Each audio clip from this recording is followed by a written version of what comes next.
अस्सलाम वालेकुम students. EDU 431 का जो है course lecture number 1 concept of assessment आज हम पढ़ेंगे। असेसमेंट, इसमें मेजरमेंट, असेसमेंट और एवेलुएशन में फ़र्क है। 3 मेन कंसेप्ट हैं एजुकेशनल टेस्टिंग के, मेजरमेंट, असेसमेंट और एवेलुएशन। तो फर्स्ट ऑफ़ ऑल मेजरमेंट क्या है? ये प्रोसेस है जिसमें एट्रीब्यूट्स और डायमेंशन को मेजर किया जाता है इन टर्म बोथ फिज़िकली और अब्स्ट्रैक्ट भी। अब देखें, फ़िज़िकली जो है वो एटीट्यूड बिहेवियर्स हो सकते हैं, और अब्स्ट्रैक्ट यानी नॉलेज, किसी बच्चे के पास कितना नॉलेज आया जिसको हम टच नहीं कर सकते। तो इनको जब हम क्वांटिफाई करते हैं मेजरमेंट कहलाती है। बेसिकली मेजरमेंट जो है ये एबिलिटी चेंज करनी होती है हमने किसी भी इंसान की इनटू द नंबर्स की फॉर्म में, जैसे 10 में से 10 में से कितने नंबर ले रहा है स्टूडेंट, इस तरह से। तो एटीट्यूड बिहेवियर जो है, अचीवमेंट, ये सारे जो हैं एब्स्ट्रैक्ट हैं, और मेजरमेंट जो है ये डिफ़िकल्ट होती है, जो कि फ़िज़िकली एग्जिस्ट नहीं करती चीज़ें, उनके लिए मुश्किल होती है। तो उसके लिए हम कुछ टूल्स डेवलप कर लेते हैं, उन्हीं में से जो है वो मेजरमेंट, असेसमेंट, एवेलुएशन होती है। अब बेसिकली असेसमेंट जो है ये फ़र्दर क्या है, इसका मतलब होता है कि appraisal of something to improve quality of teaching and learning process. Basically जब टीचर रिफ्लेक्ट करता है, एक प्रोसेस है ये कि जिसमें उसने जो भी डेली लाइफ में पढ़ाया है उसको जब असेस करता है कि क्या उसमें स्टूडेंट ने लर्निंग की या उसकी कोई आउटपुट हुई है क्या नहीं हुई, उसको हम कहते हैं असेसमेंट। असेसमेंट फर्दर जो है इसको हम एक्सप्लेन करते हैं एवेलुएशन में। एवेलुएशन एक ऐसा प्रोसेस है जिसमें हम जजमेंट करते हैं अगेंस्ट इंटेंडिंग लर्निंग आउटकम। जैसे एक कोर्स हमने डेवलप किया है, एक कैरिकुलम के अकॉर्डिंग एक बुक है, तो एंड ऑफ द टर्म हम उसका क्या लेते हैं, एक पेपर लेते हैं। तो उसमें हम लोग उसकी क्वालिटी को डिसाइड करते हैं, उसकी एक्सटेंट लर्निंग क्या है, उसका क्या ऑब्जेक्टिव था, स्टूडेंट ने कितना लर्न किया है, दिस इज़ कॉल्ड एवेलुएशन। तो कहता है बेसिकली, चलें जी एक एग्जांपल देते हैं। एग्जांपल में उसने कहा है जी हम अगर क्लास में डेली बेसिस पे पढ़ा रहे हैं, तो या तो उसने कैरिकुलम डेवलपर ने जो है उसके स्टार्टिंग में ऑब्जेक्टिव्स दिए होंगे, या फिर हम टीचर जो है वो खुद ले लेगा, खुद बना लेगा उसकी आउटलाइंस, या किसी चैप्टर के शुरू में जो है ऑब्जेक्टिव्स के नाम से हेडिंग होगी और वहाँ पे बताया जाता है कि ये चीज़ें जो है इस चैप्टर को पढ़ने के बाद बच्चा जो है वो सीख लेगा। तो ये ऑब्जेक्टिव्स कहलाते हैं। उसका अदर नेम क्या है, SLOs, जिसे स्टूडेंट लर्निंग आउटकम भी कहते हैं। MCQs के पॉइंट ऑफ व्यू से इंपॉर्टेंट है। इसको दो तरह से चेक करते हैं, एक असेसमेंट से, दूसरा एवेलुएशन से। यहाँ से हमने यही करना है। उसके बाद हमने करना है जी मेजरमेंट, असेसमेंट और एवेलुएशन में डिफरेंस। अब इसमें क्या है, बेसिकली कहता है मेजरमेंट क्या है, जब हम किसी भी एजुकेशन की फील्ड में जनरेट करते हैं कोई भी टूल, तो वो टूल्स बेसिकली क्या हैं, टेस्ट हो सकता है, observation, quiz, checklist, homework, portfolios वगैरह हो सकते हैं। जब हम इस तरह से जो है इन टेस्टों से, क्विज़, असाइनमेंट से जो आउटपुट चेक करते हैं, तो बेसिकली ये जो जितने भी टूल्स हैं, जब हम इनके थ्रू कोई भी स्टूडेंट्स की इन्फॉर्मेशन, जो लर्निंग और इन्फॉर्मेशन है, उनसे चेक करते हैं, तो उसको हम मेजरमेंट कहते हैं। इसको मेजरमेंट को ही फर्दर इसी प्रोसेस को यूज़ करते हुए जब हम इस फील्ड में, अपनी टीचिंग की फील्ड में, ये प्रोसेस चेक करते हैं कि क्या हमारा जो टीचिंग का प्रोसेस है उससे स्टूडेंट कुछ लर्न कर रहा है या नहीं कर रहा, तो इसको हम कहते हैं असेसमेंट। असेसमेंट को फर्दर जब हम देखते हैं ना कि लर्निंग जो है स्टूडेंट्स की बेटर हुई है कि नहीं हुई, और जो कोर्स हमने डेवलप किया उसकी स्टैंडर्ड क्वालिटी के अकॉर्डिंग, तो इसको हम कहते हैं एवेलुएशन। एवेलुएशन इटसेल्फ जो है ना, ये कोई हायरार्की नहीं है, मतलब एक दूसरे में, जैसे हम कह रहे हैं कि स्टेप 1, स्टेप 2, स्टेप 3 के मेजरमेंट के बाद आ जाएगी जी हमारे पास असेसमेंट, और असेसमेंट के बाद आएगी एवेलुएशन। नहीं, ऐसा नहीं है, दोनों का पर्पस डिफरेंट है। असेसमेंट हम रेगुलर बेसिस पे लेते हैं बेसिकली, और evaluation the end of the term होती है।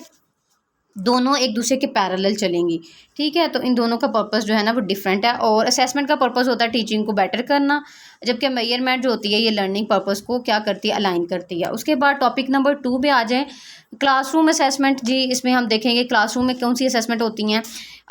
क्लासरूम असेसमेंट का कंसेप्ट है, कहते हैं कि वो प्रोसेस जिसमें हम क्लासरूम में डाटा गैदर करते हैं, इनकोड करते हैं, इंटरप्रेटिंग करते हैं, और कम्युनिकेशन इंफॉर्मेशन वगैरह जो है वो स्टूडेंट्स की, चिल्ड्रन की प्रोग्रेस जो है, उनकी जो भी अचीवमेंट होती है नॉलेज के लिहाज से, स्किल्स के लिहाज से, डेवलपमेंट होती है, और एटीट्यूड्स वगैरह के लिहाज से, उसको हम क्लासरूम में एटीट्यूड्स वगैरह के लिहाज से, ये सारी चीज़ें जो है ना क्लासरूम असेसमेंट होंगी। क्या था बेसिकली यहाँ पे टीचिंग क्लासरूम में 4 चीज़ें होती हैं। डेवलपिंग स्टूडेंट नॉलेज, नंबर 1 उसका नॉलेज डेवलप करना है, नंबर 2 हमने उसके कंसेप्ट क्लियर करने हैं, देन हमने उसको स्किल्स सिखानी है, और फिर उसका एटीट्यूड, मेकिंग देयर एटीट्यूड। तो ये 4 चीज़ें मिलके क्लासरूम असेसमेंट बनाती हैं। इसको फर्दर हमने क्लासीफाई किया 4 वेज़ में। इसमें नेचर असेसमेंट की आ जाती है, फॉर्मेट असेसमेंट आती है, यूज़ इन क्लासरूम इंटरेक्शन और मेथड आ जाता है इसका इंटरप्रेटिंग रिजल्ट्स का। अच्छा जी, अब फर्दर जो है ना नेचर ऑफ असेसमेंट ये मज़ीद दो पे तकसीम हो रही है जी। मैक्सिमम परफॉर्मेंस असेसमेंट है, टिपिकल परफॉर्मेंस असेसमेंट है। फॉर्मेट असेसमेंट की भी आगे से दो टाइप है, फिक्स चॉइस असेसमेंट और कम्प्लेक्स परफॉर्मेंस असेसमेंट। फिर इसी तरह से क्लासरूम इंस्ट्रक्शन में भी चार टाइप्स हैं आगे से, प्लेसमेंट असेसमेंट है, फॉर्मेटिव है, डायग्नोस्टिक है और समटिव है। मेथड जो है इंटरप्टिंग असेसमेंट है, इसमें भी दो है, नॉर्म रेफरेंस असेसमेंट है और क्राइटेरियन असेसमेंट है। तो ये जो है अब फर्दर टॉपिक नंबर 3 में जो है ना हम लोग टाइप्स असेसमेंट्स की देखेंगे वन बाय वन, कि हर जो टाइप है उसकी फर्दर दो दो टाइप्स हैं, तो उसको भी हम देखेंगे।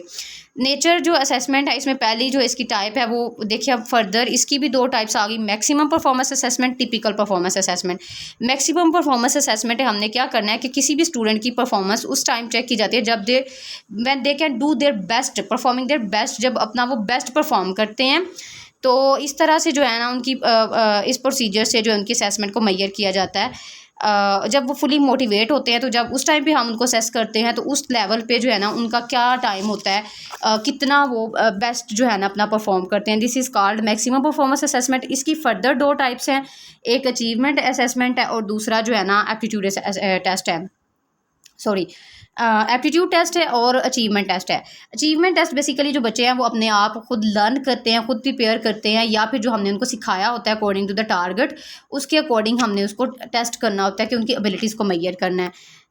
उसके बाद दूसरे नंबर पे एप्टीट्यूड टेस्ट है। इसको बेसिकली हमने मेजर करना होता है ये प्रोडिक्ट करने के लिए कि सक्सेस फ्यूचर के लिहाज से बच्चे की कैसी है और उसका कितना इंटरेस्ट है किसी पर्टिकुलर फील्ड में। जैसे हम सिंपली किसी भी यूनिवर्सिटी में एंट्री टेस्ट लेते हैं या मेडिकल के स्टूडेंट जो हैं उनको मेडिसिन, स्पोर्ट या टीचिंग वगैरह में जो है टेस्ट देना पड़ता है, लाइक NTS, MCAT, ECAT वगैरह। तो इस तरह के जो टेस्ट हैं ये हमारे पास एप्टीट्यूड टेस्ट कहलाएंगे। इससे हम क्या करते हैं कि वो एक टेस्ट इस तरह का डेवलप किया जाता है कि बच्चे का जो है वो नॉलेज हर लिहाज से मेजर कर लिया जाता है। उसके बाद टिपिकल परफॉर्मेंस असेसमेंट है। इस कैटेगरी में जो है हमारे पास बच्चे का जो है ना उसमें हम देखेंगे कि इंडिविजुअल जो है नेचुरल कंडीशन के अंडर किस तरह से परफॉर्म करता है, उसका नेचुरल एटीट्यूड क्या है, वो इसकी पर्सनैलिटी, इंटरेस्ट जो है, इन्वॉलंटरीज, ऑब्जर्वेशनल टेक्निक्स और पीयर अप्रेजल्स वगैरह जो है वो किस तरह से हैं। तो उसको जो है जब हम मेजर करते हैं इसमें हम देखते हैं कि बच्चा, हम ये नहीं कहते बेसिकली कि व्हाट दे कैन डू, बल्कि हम इस पे फोकस करते हैं कि what they have to do, उन्होंने क्या करना है, फ्यूचर के हवाले से नहीं बल्कि प्रेजेंट को देखते हुए उनको असेस किया जाता है। तो this is called typical performance assessment.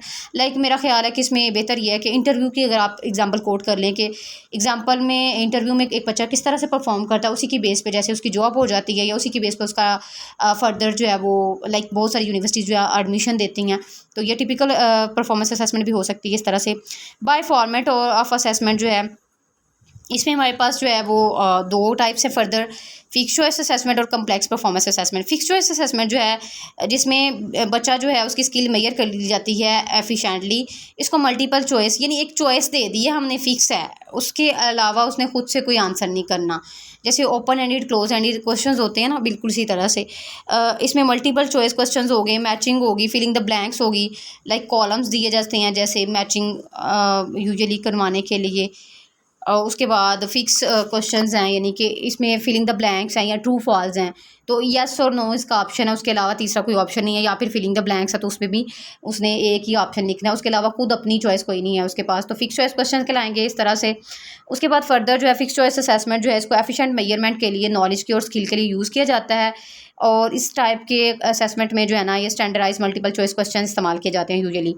उसके बाद कम्प्लेक्स परफॉर्मेंस असेसमेंट आ जाती है। इसको हम यूज़ करते हैं प्रॉब्लम सॉल्विंग, प्रॉब्लम वैल्यूज़ के लिहाज से और इन देयर ओन राइट। इसमें इंक्लूड हो सकती है hands on laboratory experiments, projects, essays, oral presentations वगैरह। if you want to measure student ability in writing essay, then this can not be judged by the fixed response items, of course yes। अगर हमने like जैसे अब ये CSS का exam होता है तो बेसिकली ये एक कम्प्लेक्स परफॉर्मेंस असेसमेंट होती है। उसमें एक टॉपिक दे दिया जाता है, डिफरेंट टॉपिक्स पे जो है कैसे दे दिया जाता है जिस पे स्टूडेंट ने अपनी 100% जो है ना आउटपुट देनी होती है। तो बेसिकली वहाँ से जो है वो उनकी इस तरह के टॉपिक्स दे दिए जाते हैं कि उनकी जो माइंडसेट है स्टूडेंट का कि वो किस तरह से ग्रो किया हुआ है और वो किस लेवल पे जाके बात करता है, उसका क्या विजन है। तो इस तरह से, और वो अनसीन क्वेश्चंस होते हैं बेसिकली। तो ये कम्प्लेक्स परफॉर्मेंस असेसमेंट की टाइप हो गई। अच्छा जी, नेक्स्ट टॉपिक जो है ना टॉपिक नंबर 4 हम नेक्स्ट वीडियो में करते हैं। Thank you so much for watching, do subscribe my YouTube channel. Press the bell icon for more updates, और बटन लाइक का भी दबा दें ताकि थोड़ी सी जो है ना हौसला अफजाई हमारी भी हो जाए। जज़ाकल्लाह खैर।